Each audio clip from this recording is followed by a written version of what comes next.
Halo kakak, berhubung ini adalah kisah novel jadi kemungkinan video dan narasi tidak sama, dukung like, komen dan share-nya kakak, selamat mendengarkan.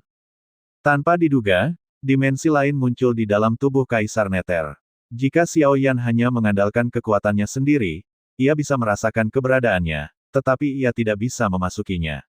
Seandainya ada mata anjing, dimensi tersembunyi apapun dapat diuraikan dengan menerapkan teknik dilarang bersembunyi. Xiaoyan mengetahuinya dengan jelas. Maka ia memutuskan untuk mencobanya. Namun, kali ini, Xiaoyan menggenggam Dharma di tangannya. Sebuah pikiran melintas, dan semburan cahaya biru muncul. Keheningan misterius muncul, lalu hancur berkeping-keping. Bagaimana mungkin ini adalah dimensi pelahap sang raja? Bagaimana mungkin manusia keji menembus tubuh Kaisar Nether? Teriaknya. Saat itu, ia memutar tubuhnya dengan panik.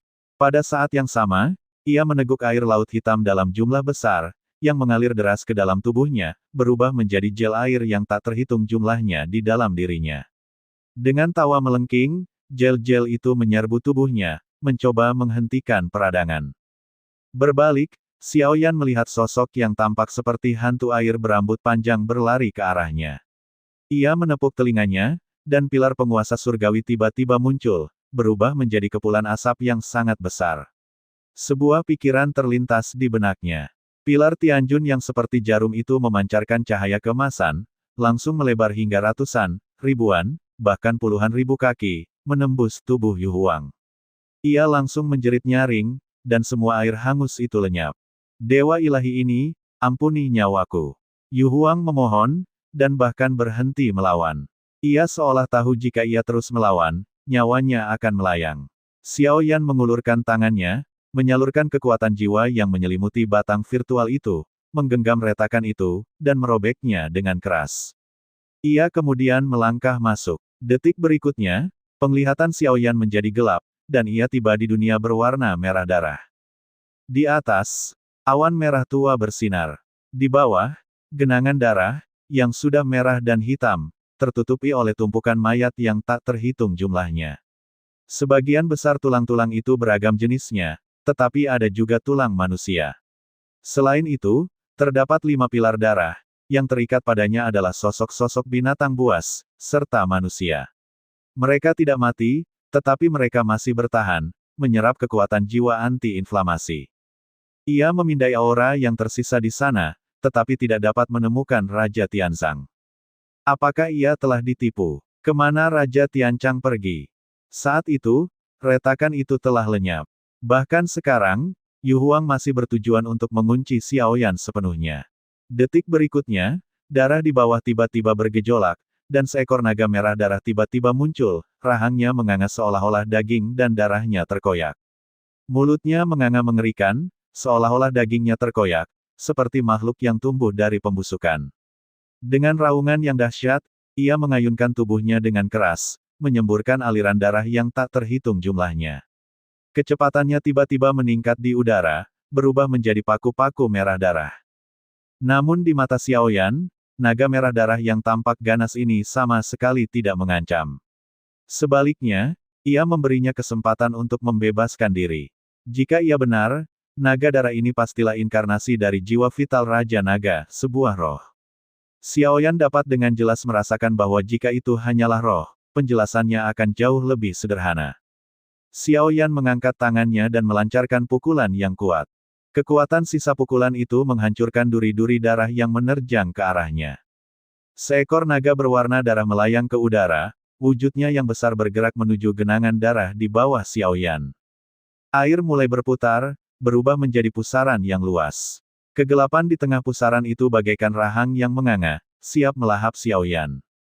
Xiaoyan segera merasakan kekuatan hidupnya terkuras habis, sebuah sensasi yang mengejutkan. Itu adalah kekuatan yang melahap, namun berbeda dari api abadi di dalam diri Xiaoyan. Niat membunuh yang dahsyat memenuhi matanya, seolah-olah ia hanya bisa menyentuh Xiaoyan, menjamin kemenangan. Ia menerjang maju dengan gegabah. Namun dalam sekejap, dalam jarak beberapa puluh kaki dari Xiaoyan, wujud besarnya tiba-tiba runtuh, kehilangan kendali, ditarik oleh suatu kekuatan yang mencabik-cabiknya. Inilah panji penekan jiwa milik Xiaoyan, yang mampu menekan bahkan iblis nomor 1, Ye Tian. Tentu saja, jiwa naga ini bukanlah masalah. Xiao Yan menyadari bahwa semakin banyak jiwa di dalam panji penekan jiwa, semakin kuat kekuatannya, memungkinkannya untuk memanfaatkan kekuatan jiwa untuk mengerahkan kekuatan penekan yang dahsyat.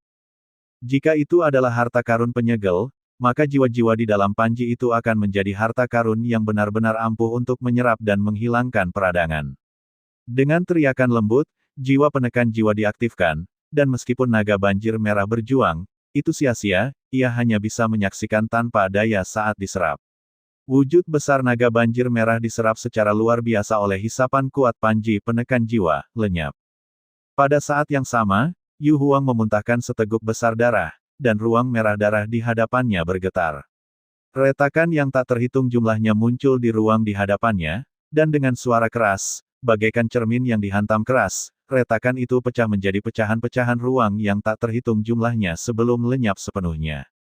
Sedangkan sosok Xiao Yan, secara mengejutkan ia tidak tetap berada di dalam tubuh Yu Huang, melainkan muncul di luarnya. Umat manusia yang tercela itu ternyata telah merencanakan sesuatu untuk melawannya.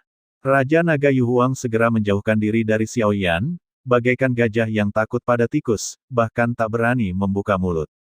Saudara Xiao Yan, Xuan Huang, tidak menyerang Yu Huang, melainkan menjebaknya di sana, menunggu Xiao Yan. Baru setelah melihat sosok Xiao Yan muncul, Xuan Huang bertanya, teman yang kucari tidak ada di sini, tapi dia pasti tahu.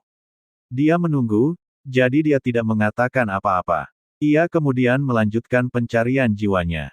Xiao Yan berbicara dengan suara berat, dan Xuan Huang segera mengerti. Sosoknya yang besar segera menerjang pelayan Yu Huang. Kalau kau belum menampakkan diri, kapan kau akan menampakkan diri? Tepat saat Yu Huang menghadapi kematian, jiwanya sudah terluka parah, matanya merah. Jika ia terus bertarung, ia pasti akan binasa. Saat itu, air laut bergemuruh, dan air hitam di sekitarnya tiba-tiba bergetar. Sebuah tanda lingkaran merah menyala tiba-tiba muncul di atas lautan. Dalam sekejap, kobaran api yang berkobar meletus menjadi pilar api, tak terhentikan bahkan oleh air laut. Di kedua sisi pilar, burung phoenix api mengepakkan sayap mereka yang berapi-api, menyemburkan phoenix api warna-warni. Xuan Huang, seperti yang dikatakan Feng Xi, kau pasti akan meninggalkan klan naga, dan pilihan pertamamu adalah membalas dendam pada klan Jiaolongku. Kau telah tertipu oleh tipuanku, haha. Kelelahan Yu Huang langsung lenyap. Menghadapi Xuan Huang yang menyerbu, ia maju, mengabaikan luka-lukanya, bertekad untuk melawannya. Ia tahu bahwa jika ia bisa bertahan sedikit lebih lama, dukungan klan Phoenix akan tiba. Setidaknya ia bisa menjamin bahwa Xuan Huang tidak akan memiliki kesempatan untuk membunuhnya dalam waktu dekat. Sementara itu, raungan rendah bergema dari jurang, dan segerombolan serangga hitam berbaur dengan terumbu karang. Dan semua anggota klan Jiaolong, tanpa rasa takut menyerbu ke depan, tampak sangat percaya diri. Pertempuran ini akan menjadi pertempuran terakhir untuk memusnahkan klan naga, dan klan Jiaolong mereka akan menjadi klan naga baru di dunia gunung dan laut. Terima kasih sudah mendengarkan kakak dan sudah dukung Mimin di Saweria link di deskripsi. Semua cerita sudah Mimin simpan di playlist supaya bisa kakak ikuti. Bila suka cerita Mimin jangan lupa subscribe channel Mimin dan share channel Mimin ke seluruh penjuru benua. Terima kasih.